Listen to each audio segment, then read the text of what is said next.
Olá, tudo bem? Me chamo Manuel Xavier, sou residente judicial da SMARN. Estou aqui para apresentar o trabalho do Grupo 2, sim, na disciplina Teoria do Poder Judiciário. O nosso tema é o movimento pela independência e o judiciário no período imperial brasileiro. Eu vou falar do primeiro tópico do nosso trabalho, o movimento pela independência e a transformação do poder judiciário. Pois bem, dentro do século XIX, enquanto as nações mundiais, os países e as grandes colônias da Europa estavam em plena ascensão, desenvolvimento e separação de seus países colonizadores, isso não foi diferente com o Brasil. Muito embora tenhamos tido diversos embrólios, diversos problemas, diversas discussões, inclusive com a destituição dos tribunais que foram criados aqui, quando a corte portuguesa criou as Cortes Gerais e a Constituinte de Lisboa. Com isso, os tribunais brasileiros foram encerrados. Porém, todavia, em 1822, ao grito de independência do Brasil. E com essa independência, essa separação entre colônia e colonizador, o país começou a ter um pouco mais de liberdade e autonomia. E o Estado brasileiro iniciou com a divisão dos 4 poderes, ou seja, legislativo, executivo, moderador e o judiciário. E o nosso trabalho tem a ênfase em tratar e narrar tudo que sobreveio neste período, no período imperial brasileiro, quando do poder judiciário. Ora, antes dessa divisão, antes dessa libertação de Portugal, digamos assim, a justiça brasileira estava sendo exercida diretamente de Lisboa. Porém, com a independência em 1822, surge-nos a primeira Constituição em 1824. Com isso, em 1827, para ser mais exato, 11 de agosto de 1827, surgem os primeiros cursos jurídicos no Brasil. Obviamente, com a demanda dos cursos jurídicos, com o aprimoramento do judiciário, criaram o Supremo Tribunal de Justiça em 1828. E um pouco mais à frente, nesse período em que o espírito antilusitano pairava sobre o Brasil e o desejo reformista estava em ascensão, começaram a pensar na magistratura agora como uma situação de carreira, não meramente por indicação. Só que, em 1871, no meio de uma grande confusão dentro desse judiciário recente, jovem, pueril, precisou ocorrer a primeira reforma no judiciário brasileiro para tentar aproximar-se do pensamento reformista que tinha no Brasil. E com isso, com essa primeira mudança, com essa primeira reforma, com esse primeiro incremento, criaram-se 7 grandes tribunais no Brasil. Inclusive, a relação entre Rio Grande do Norte e Ceará, no ano de 1873, foi criado e a sede passou a ser em Fortaleza, Ceará. Como vemos, há uma grande mudança, há um grande incremento, há uma grande transformação no poder judiciário que estava aprisionado em Lisboa e passou agora a ter suas próprias pernas e a agir por sua própria vontade. O poder judiciário brasileiro, no período colonial, até chegar lá no Império, obedeceu à dinâmica de colonização do Brasil. Desde então, o estabelecimento do regime de capitanias hereditárias, em que cada donatário era responsável pela administração daquela capitania, mas também pela aplicação da jurisdição civil e criminal. Por sua vez, aquele donatário ele nomeava alguns ouvidores e alguns funcionários para auxiliá-lo para fazer as vezes da administração da justiça. Infelizmente, apenas 2 capitanias tiveram êxito, levando a coroa portuguesa a extinguir o regime de capitanias e, então, estabelecer um governo central com a nomeação de um governador-geral. Esse governador, no tocante à administração e aplicação da justiça, nomeava um ouvidor-geral. Esse ouvidor-geral estaria acima dos juízes ordinários, que eram pessoas leigas eleitas pela comunidade, e distribuída ao longo daquela colônia. No Brasil, o que era capitanias hereditárias foram transformadas em comarcas, e essas comarcas elas foram divididas em termos cujas sedes ficavam localizadas na vila, por exemplo. E naquela vila, além da Assembleia Legislativa, que produzia as leis da região, também era responsável, detinha a autonomia para administrar e aplicar a justiça. Na sequência, foram criados o primeiro Tribunal Superior do Brasil, que era a Relação da Bahia. Posteriormente, teve a criação da Relação do Rio de Janeiro, perdurando essas duas casas de administração da justiça até a chegada da família real lá em 1808, quando então a coroa, que passou a se estabelecer no Brasil, realizou diversas reformas administrativas e judiciárias, transformando a Casa de Relação do Rio de Janeiro em Casa de Suplicação, que passou a operar concomitantemente à Casa de Suplicação de Portugal, que já existia na época. Então, isso aí trouxe um status maior à população, aos moradores, aos portugueses que aqui residiam, uma vez também que a corte passou a morar aqui no Brasil, elevando também os níveis da qualidade de vida de toda a comunidade.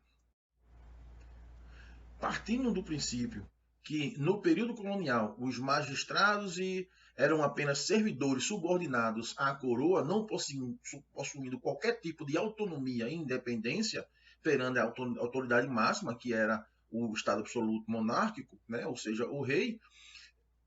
Com o passar do tempo, após o processo de independência do Brasil, tornou-se então um país soberano, e o seu imperador, Dom Pedro I, outorgou a primeira Constituição brasileira, estruturando então pela primeira vez o poder judiciário, estabelecendo como um poder autônomo e dotado de uma certa independência, também estabelecendo os deveres e os direitos e garantias dos membros do Poder Judiciário. Realmente foi a primeira vez, os primeiros traços da estrutura do Judiciário no Brasil, que veio evoluindo até os dias atuais.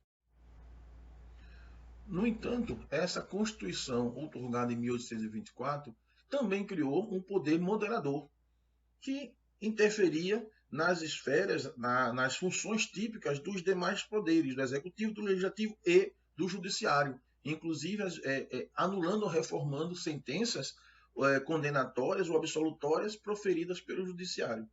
A partir então do segundo reinado, né, quando então o imperador já era Dom Pedro II, houveram algumas reformas, especialmente a de 1871, após debates ferrenhos entre liberais e conservadores, criando uma estrutura mais complexa na repartição de competências, instituindo o habeas corpus, profissionalizando a carreira da magistratura e conferindo, então, atribuições da jurisdição exclusiva para os juízes de direito. Então, essa reforma acabou sendo responsável por solidificar as bases do Poder Judiciário para o período republicano, que estaria à beira do Império, já chegando ali em 1891, com a primeira Constituição Republicana.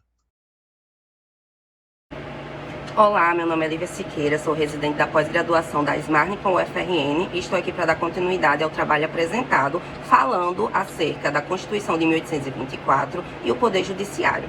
Pois bem, inicialmente é importante a gente observar que a Constituição de 1824 criou 4 poderes, quais sejam o Poder Legislativo, o Poder Executivo, o Poder Judicial, que hoje em dia chamamos de Poder Judiciário, e o Poder Moderador. Conforme a Constituição à época, esses 4 poderes eram independentes. Inclusive, o poder moderador foi criado para manter essa independência de forma harmoniosa. Falando outra curiosidade do poder moderador, antes de adentrar ao poder judicial, que é o que realmente nos importa, Esse poder era comandado pelo imperador à época, tanto o poder moderador como o executivo.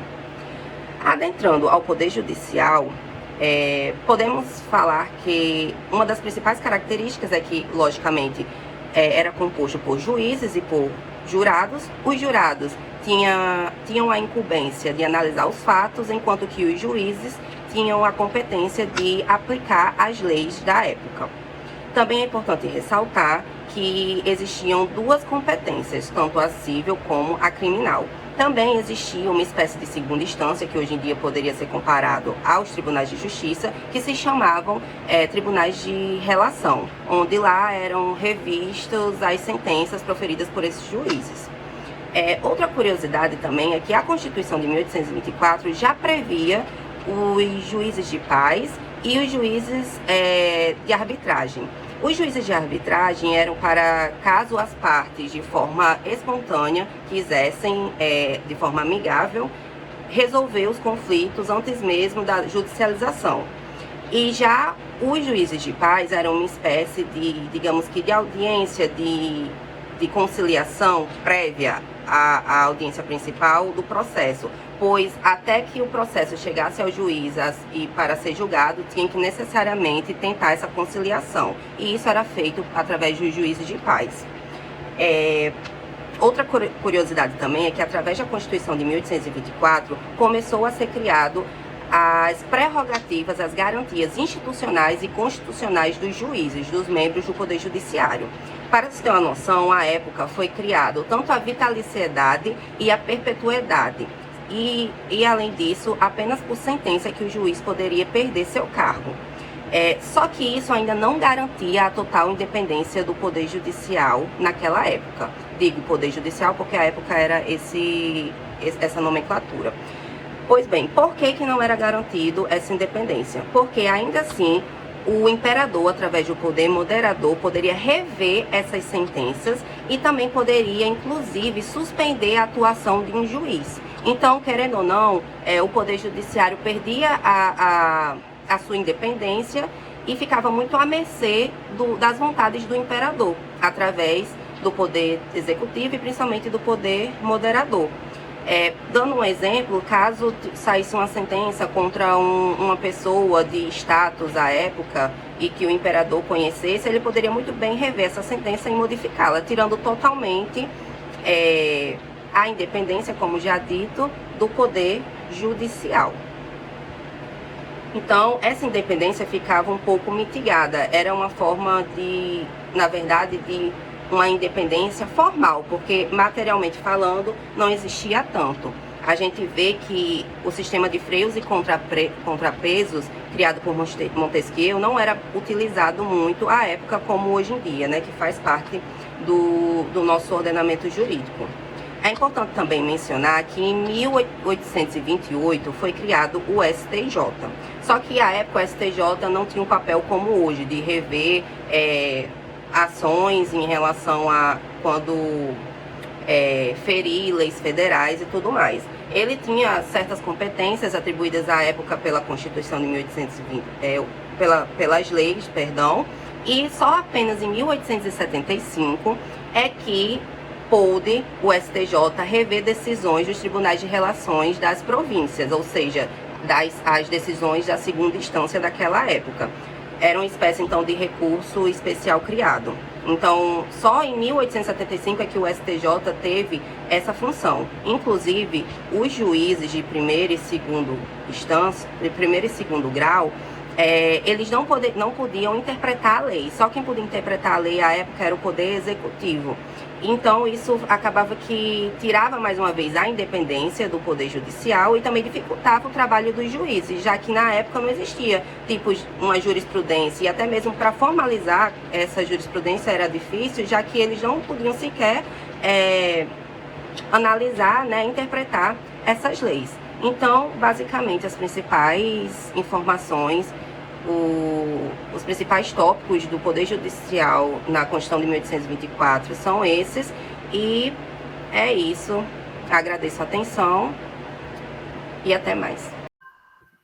Bom, eu vou falar sobre o surgimento das ideias liberais e como essas ideias liberais influenciaram na modificação do poder judiciário no período imperial. Bom, o período imperial ele é marcado exatamente pelo crescimento das ideias liberais.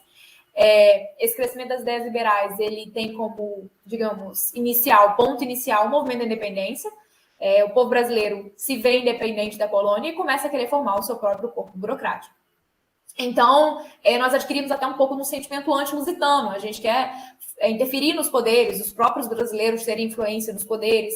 E os três grandes vertentes dos movimentos, dos ideais liberais da época é a ideia de descentralização do poder, a autonomia das freguesias e uma democracia. Bom, diante desses ideais, nós temos o surgimento dos juízes de paz.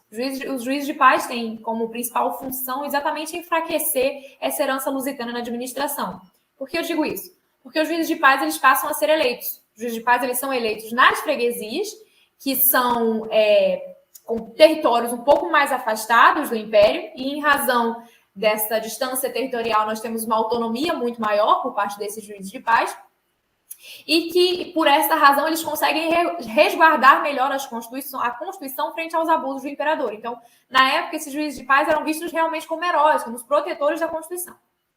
E esses juízes de paz, como eu disse, eram magistrados eleitos, leigos, treinados, sem treinamento, no caso, e não remunerados.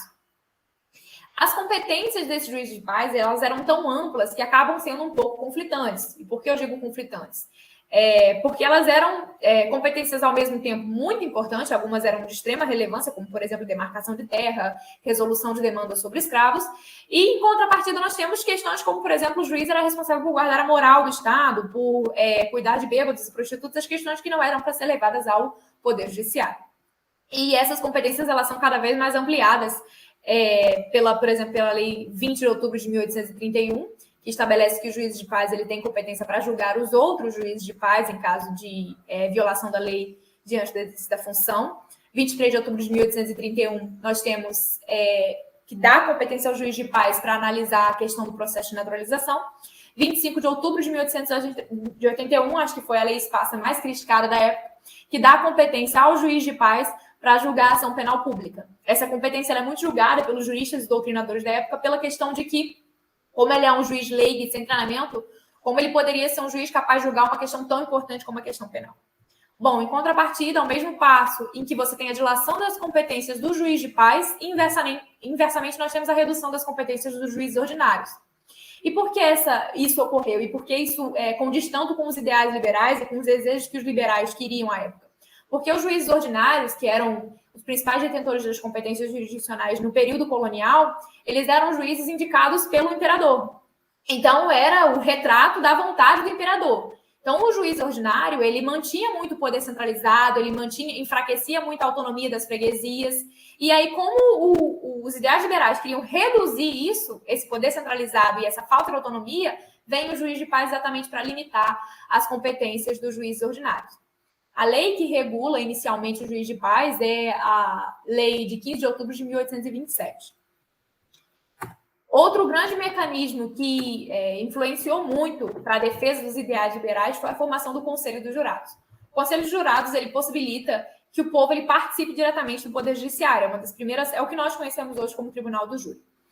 E o Conselho dos Jurados ele é dividido em dois conselhos: o Conselho de Acusação, que é composto por 23 jurados, que dá essa ideia de recebimento ou não da denúncia do queixo, que conhecemos hoje como sentença de pronúncia ou de impronúncia, e o Conselho da Sentença, que é formado por 12 jurados, que é a decisão de absolvição ou condenatória.